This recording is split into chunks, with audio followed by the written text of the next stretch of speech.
Hello everyone, আসসালামু আলাইকুম। Welcome back to my channel Rayan Islam রোদেলা।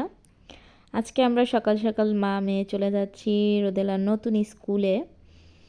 তো যাব, আর ও তো অনেক খুশি যেহেতু আমরা গ্রামে চলে আসছি গাজীপুরে।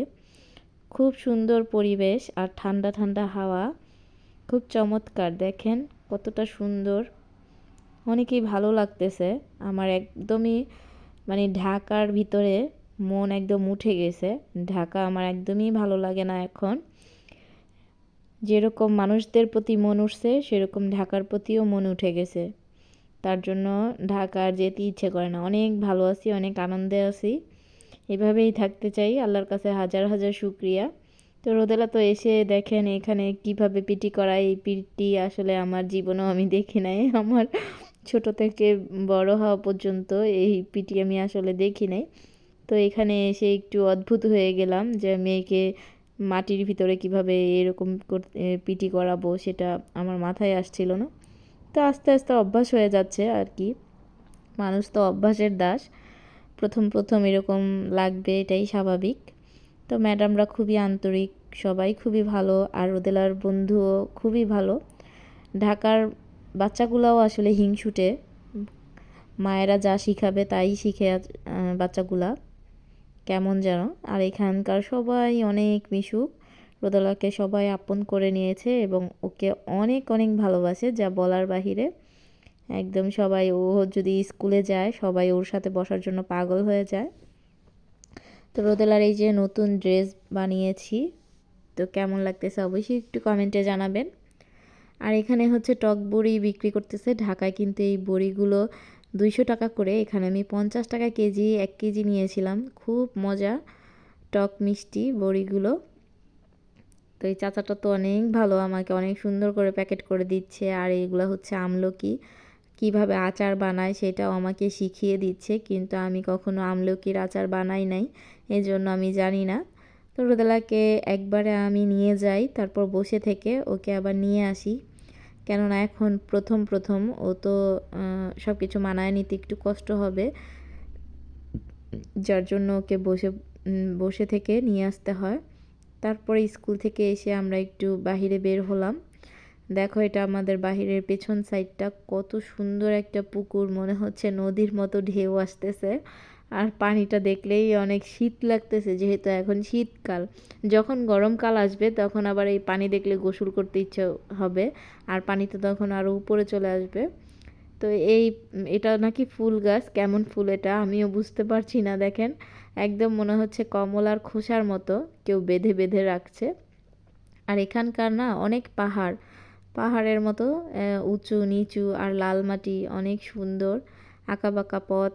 আর সব হচ্ছে ফলের গাছ, কোনো আজে বাজে গাছ নাই, অনেক ফল পাওয়া যায় এখানে, খুবই সুন্দর।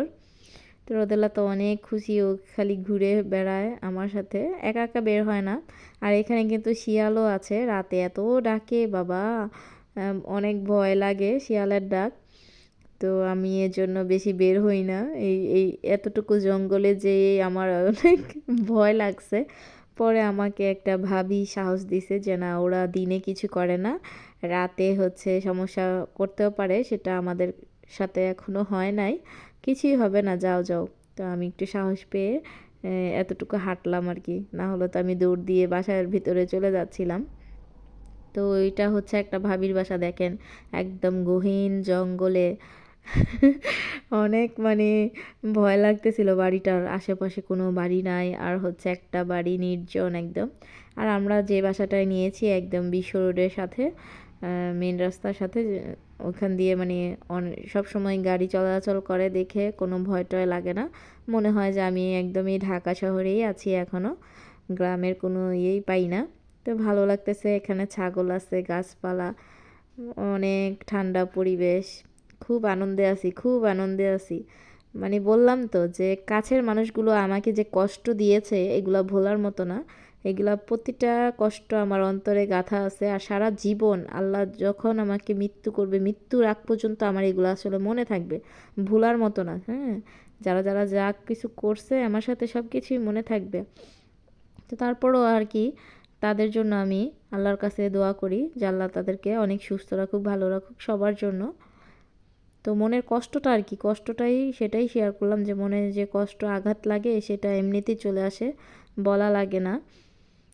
তো এই আর কি কি আর এই আশেপাশের ভাবিরা আমাকে এতটা পরিমাণে ভালোবাসে, তারা একটা কিছু রান্না করলে আমাকে ছেড়ে খায় না।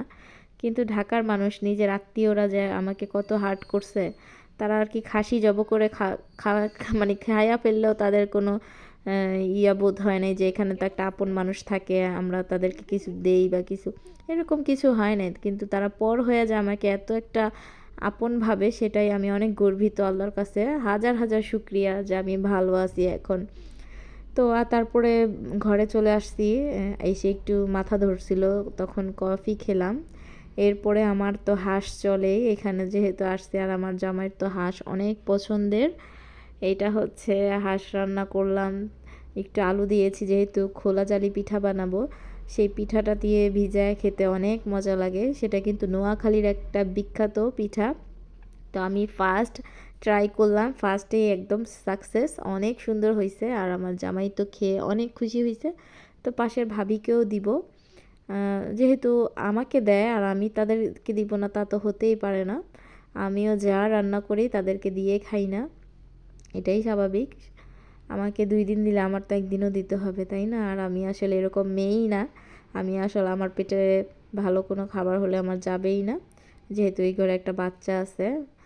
তো এই তো এইগুলা ওই ভাবির জন্য দিব, সুন্দর করে সার্ভ করে নিলাম, আপনাদের জন্য ভিডিও করলাম। এগুলো আসলে শীতলক্ষ্যা নদীর হাঁস, কোনো ফার্মের হাঁস না। ফার্মের হাঁসগুলো তো মনে করেন যে নদীতে যায় না, গোসল টোসল করে না, ওদের গা থেকে গন্ধ আসে। কিন্তু এগুলো হচ্ছে পরিষ্কার পরিচ্ছন্ন একদম, সারাদিন পানিতে থাকে, নদীতে থাকে, এই জন্য একদম ফ্রেশ আর খেতে অনেক মজা লাগে। এই যে এই বড়িগুলো কিন্তু কিনে এনেছিলাম 50 টাকায় 1 কেজি বড়ই। বাড়িকে দিয়েছি, পাশের ঘরের ভাবিকে দিয়েছি, তারা অনেক খুশি হয়েছে। পরে হচ্ছে ভর্তা বানাইলাম আমি আবার পাটায় ছেঁচে ছেঁচে, এটা করলে অনেক মজা লাগে। চিনি, একদম টাটকা ধনিয়া পাতা, তারপর হচ্ছে কাঁচামরিচ দিয়ে আমি ভর্তা বানালাম। তারপর পাশের একটা মেয়ে ছিল, মানে ভাবির মেয়েটা বড় আর কি, সে কলেজে পড়ে, তো আমার বান্ধবীর মতো হয়ে গেছে একদম। তো তাকে ছাড়া তো খাওয়া অসম্ভব, ওর জন্য একটু নিয়ে গেলাম, ওর যেহেতু এক্সাম চলতেছে, মেয়েটা পড়তেছে এই জন্য। তো সবাই ভালো থাকবেন, সুস্থ থাকবেন, আল্লাহ হাফেজ, আমাদের জন্য দোয়া করবেন, আল্লাহ হাফেজ।